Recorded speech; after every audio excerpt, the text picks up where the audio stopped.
Malay Ketu मेरी बहन से विवाह करना चाहते हैं और इस बात के लिए मैंने इन्हें सहमति और अनुमति दी है। इसलिए कि योग्य मुहूर्त देखकर एक छोटा सा आयोजन कर मैं अपनी बहन का विवाह करवा दूंगा।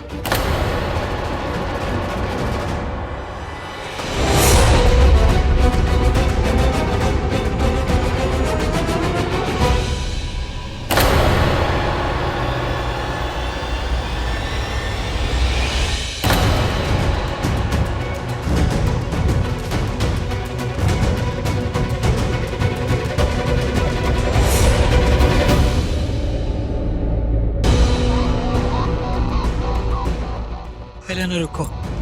चले जाओ यहाँ से, मुझे तुमसे कोई बात नहीं करनी है। एलेना मैं जानता हूँ कि तुम मुझसे क्रोधित हो, किंतु बस मुझे एक बार अपनी बात समझाने का अवसर दो। दूर रहो मुझसे चंद्रवर्ण, आज कोई अनहोनी जरूर हो जाएगी। ये दिन देखने के लिए मैंने तुमसे विवाह किया था। बोलो, तुम जानते थे कि मैं मलय की जान लेना चाहती हूँ और तुमने भी मुझे सौंप दी थी। चंद्र, उस आदमी को मैं अपने पाँव में गिरा हुआ देखना चाहती थी, इसीलिए मैंने तुम्हारी मदद की अपनी पिता की हार में। तुम्हारा साथ दिया, मगध को हासिल करने में हर कुछ किया, केवल एक मकसद के लिए चंद्र, और वो एक मकसद भी तुमने मुझसे छीन लिया। जिस आदमी का सर काटना चाहिए उसी के गले में तुम अपनी बहन की शादी का हार सजाना चाहते हो। मुझे ये मंजूर नहीं। ये मुझे सुनो एलेना,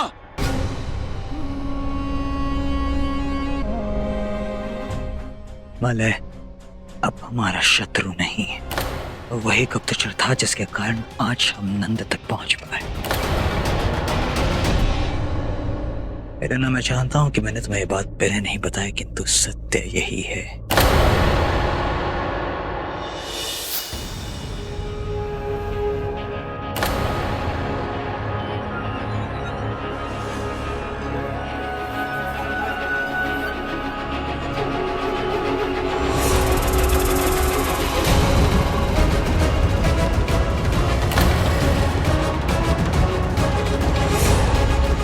रुक जाओ चंद्र,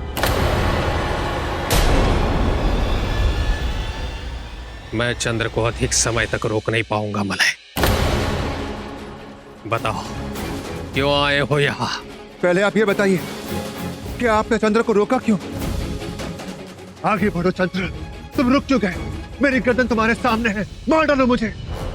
उस नंद के हाथों से मरने से अच्छा होगा कि मैं तुम्हारे हाथों से मृत्यु प्राप्त करूं। नंद के हाथों? हाँ, वही नंद जिसकी मैंने और मेरे पिता ने हर युद्ध में सहायता की, और बदले में उसने मुझे वचन दिया था कि वो मुझे मगध की राजगद्दी संभालने का अवसर देगा।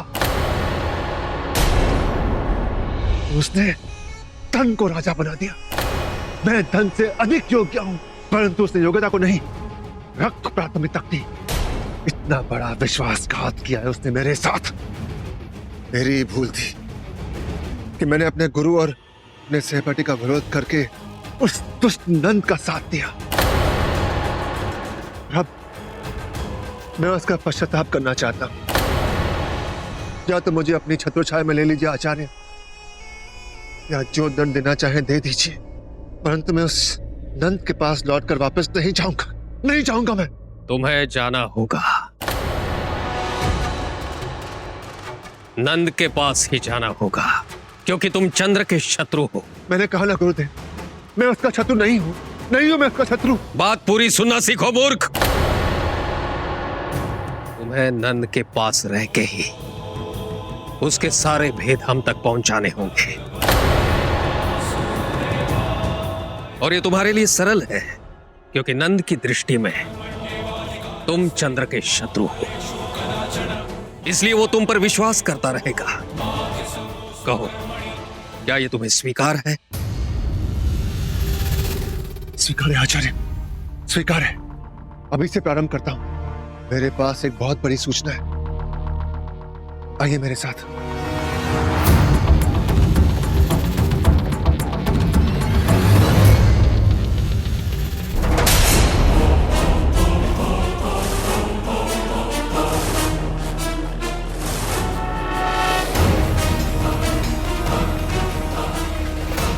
हो रहा आपका अपराधी।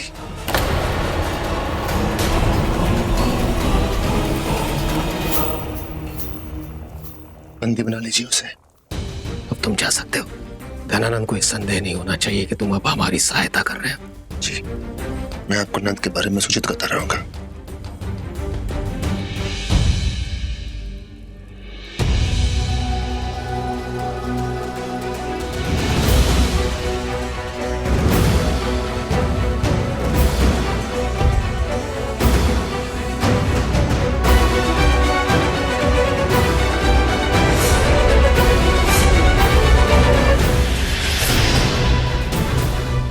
मलय हमारा गुप्तचर बनकर नंद की प्रत्येक योजना की सूचना हम तक देता रहा और इस बार उसने निष्ठा दिखाई।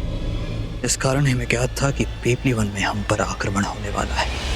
पूरा विश्वास है तुम्हें कि यह समाचार सत्य है। जी हाँ, उन लोगों को आपके पिपली वन पहुंचने का समाचार मिल चुका है। उतना ही नहीं, उनके पास एक गुप्त सेना है जो आप पर आक्रमण करने के लिए कल तैयार है। उसी के कारण हम पीपली वन में नंद का सामना कर पाए। तो अब बताओ हेलेना, क्या अब भी तुम्हारे मन में उसके लिए प्रतिशोध की भावना है?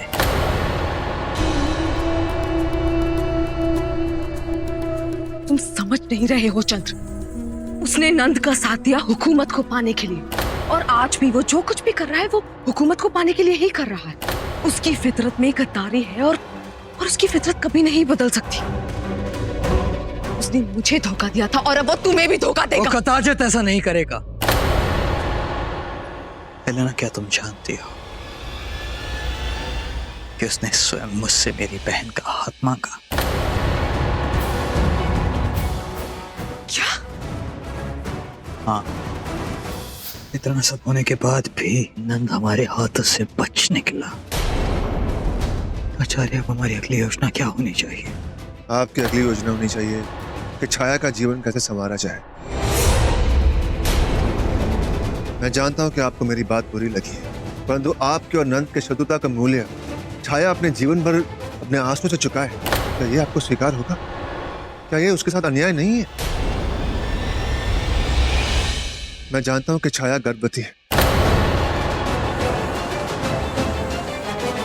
और मैं उससे विवाह करके अपने अपराधों का प्रायश्चित करना चाहता हूं।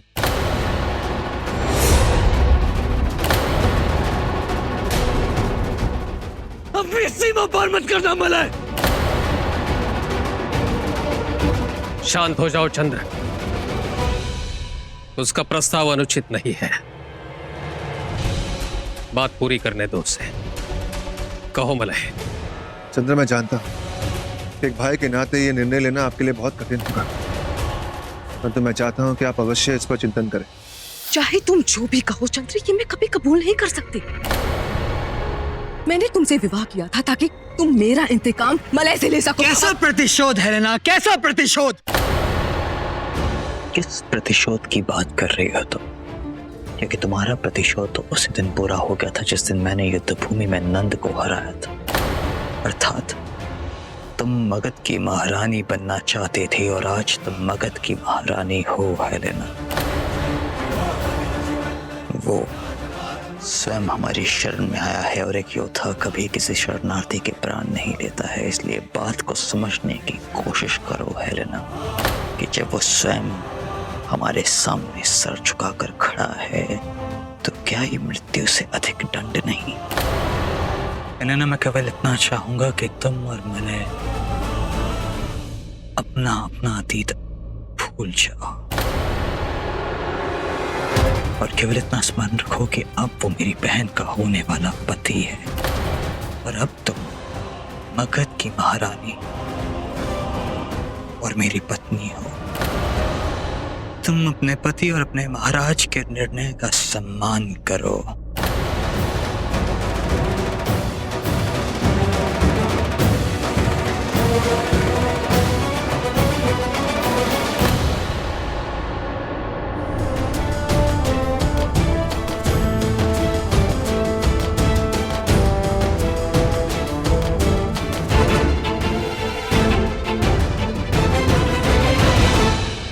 संभाल के।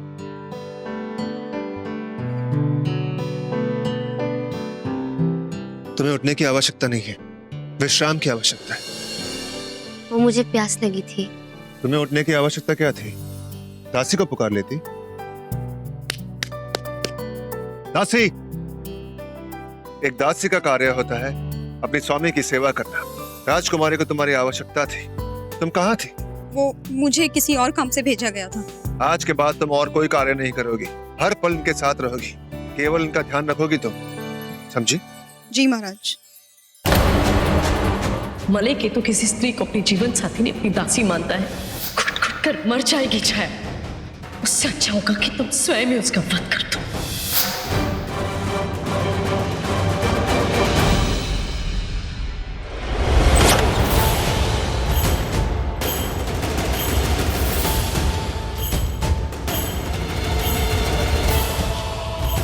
चंद्र कहाँ ले जा रहे हो मुझे? छोड़ो मुझे। कहाँ ले जा रहे हो मुझे? चंद्र छोड़ो मुझे, पीड़ा हो रही है।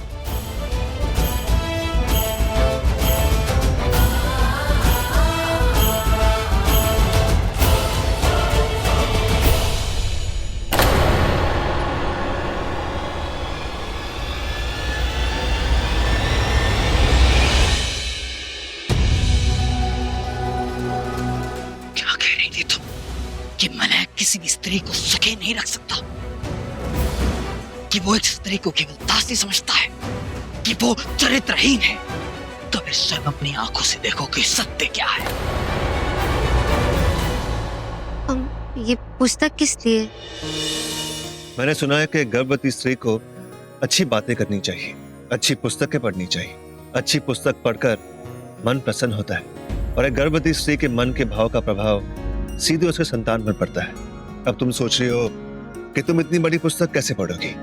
चिंता मत करो, ये पुस्तक मैं तुम्हारे शिशु के लिए पढ़ूंगा।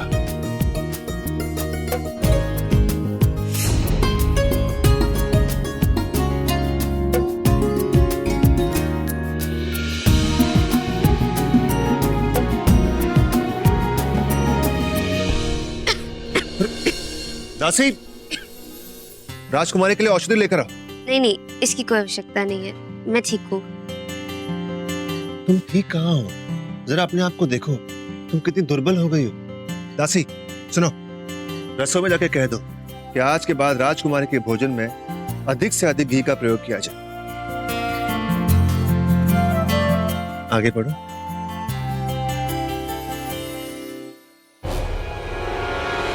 तो सत्य क्या है ये मलय ने सिद्ध कर दिया है, और तुमने भी सिद्ध कर दिया है कि तुम मेरे परिवार को प्रसन्न नहीं देख सकती। पर अब मैं सिद्ध करूंगा कि मेरी बहन का विवाह केवल और केवल मलय के साथ होगा।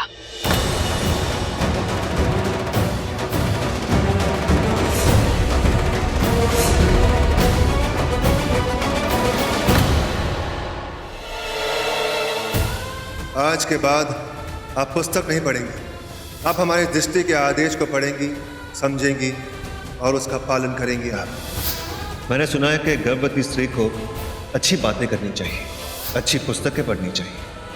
अच्छी पुस्तक पढ़कर मन प्रसन्न होता है। हाँ रानी नंदिनी,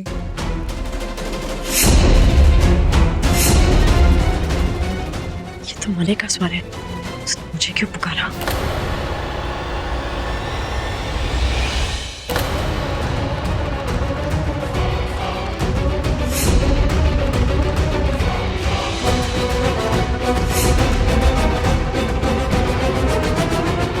मगध की महारानी के मार्ग में आने का दुस्साहस किया मैंने, क्षमा चाहता हूं, परंतु बात महत्वपूर्ण है, चर्चा करनी थी आपसे।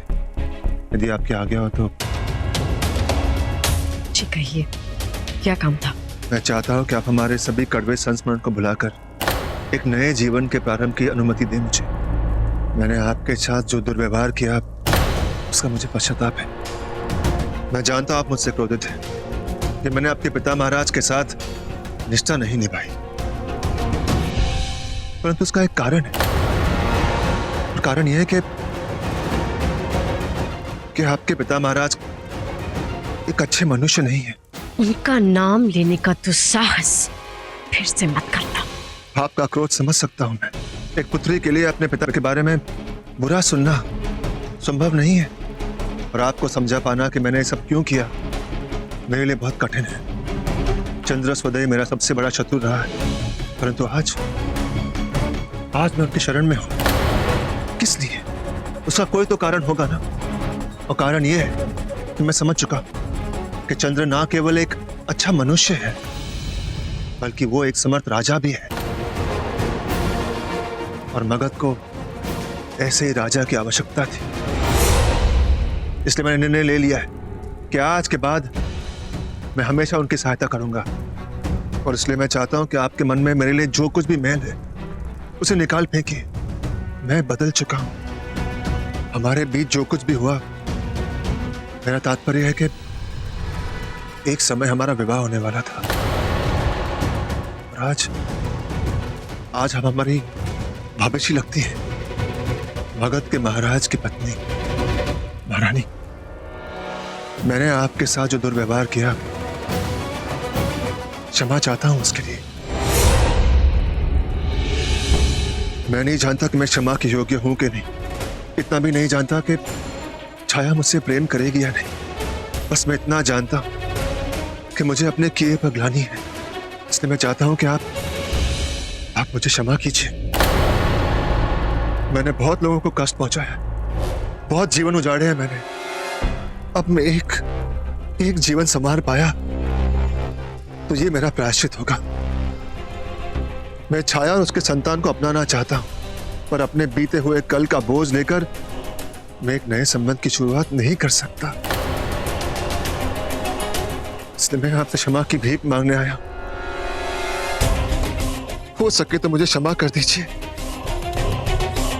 आगे जो आप उचित समझे कीजिए। बस इतना स्मरण रखिए कि मैं छाया को सदैव प्रसन्न रखूंगा।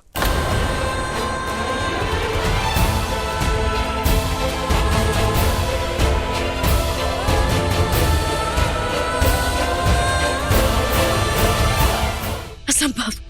किसी के स्वभाव में ऐसे अचानक परिवर्तन कैसे आ सकता है? कैसे हो सकता है? कुछ समझ में नहीं आ रहा है मुझे। हो सकता है उसे अपनी गलतियों का सच में पश्चाताप हो। जो कुछ भी हो मां, मेरा मन नहीं मानता कि मलय जैसा व्यक्ति कभी सुधर सकता है। इसमें कुछ तो भेद है।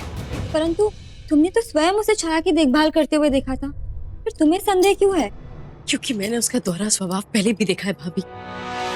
यही मेरी चिंता का विषय भी है। यदि जो मैं सोच रही हूँ वो सत्य है, तो फिर मैं छाया का विवाह उससे कभी नहीं होने दूंगी।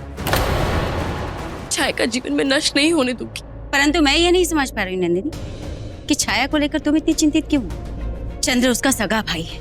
मलय केतु के साथ उसका विवाह उसने सुनिश्चित किया। तुम्हें क्या समस्या है?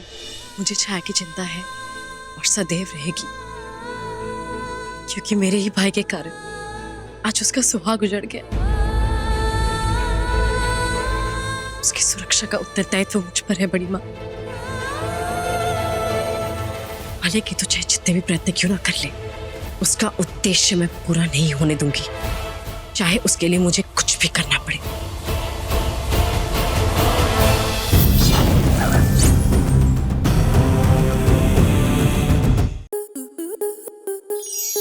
आपके मनोरंजन पर अब नहीं लगेगा कोई ब्रेक।